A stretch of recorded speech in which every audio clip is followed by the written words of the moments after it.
আপাড়া বায়রা ছোট বাচ্চার লগিচে খালি নদীতে পড়লেই ছোট বাচ্চা মারা যায়, আল্লাহ মাফ করুক সকলেরে। বাচ্চা গো সমস্যা হয় শুধু নদীতে, বিষয়টা কিন্তু তেমন না।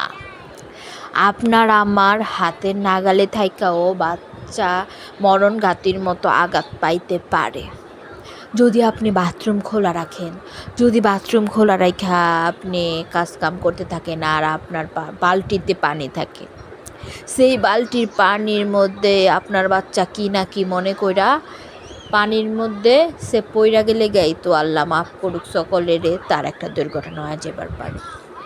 তাই সকলের কাছে বিনীত অনুরোধ আপারা বাইরে, আপনি গো জাগো শিশু ছোট বাচ্চা আছে তারা প্লিজ যত কাম করেন কাজ করেন বাচ্চারে ছাইড়া দিবেন, কোনো সমস্যা নেই।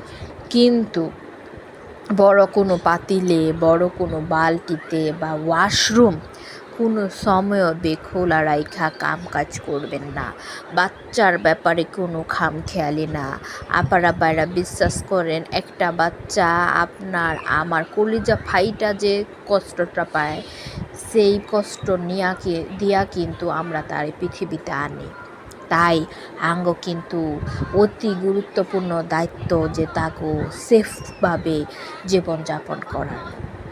একটা শিশু বাচ্চা কিন্তু পানি কি, মাটি কি, ওষুধ কি কিছুই বোঝে না। তাই যত কামই করেন না কে এই বিষয়ে সবার আগে সচেতন থাকবেন না।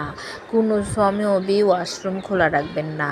আর ওয়াশরুমের বালতিগুলারে কি করবেন জানেন? উল্টায় উল্টায় রাখবেন। কোনো সময়ও পানি রাখবেন না। পানি থাকে না মোটরে, না থাক, একদিন হইব আপনি গোসল করা পারবেন না, 2 দিন গোসল করা পারবেন না, একটু পানির কষ্ট হইব, কিন্তু আপনার বাচ্চা আপনার সাথে থাকবো, চিরজীবন আপনার সাথে থাকবো, সেফভাবে থাকবো। এক বাচ্চা কিন্তু সবাই জন্ম দিতে পারে, কিন্তু বাচ্চার কেয়ার কিন্তু সবাই করতে পারে না। অনেকে কইব আমরা করছি না, আঙ্গসনের লগে পুকুরা ছিল, বাড়ির লগে পুকুরা ছিল, ইয়া ছিল সিয়া ছিল। না পাড়া বাইরা, দুর্ঘটনা কিন্তু পুকুরে গেলে হইব বিষয়টা তেমনই না। বিষয়টা হইল আপনার ঘরে, আপনার ওয়াশরুমেও কিন্তু দুর্ঘটনা হইবার পর আল্লাহ সকলের মাফ করুক আপারা বাইরা।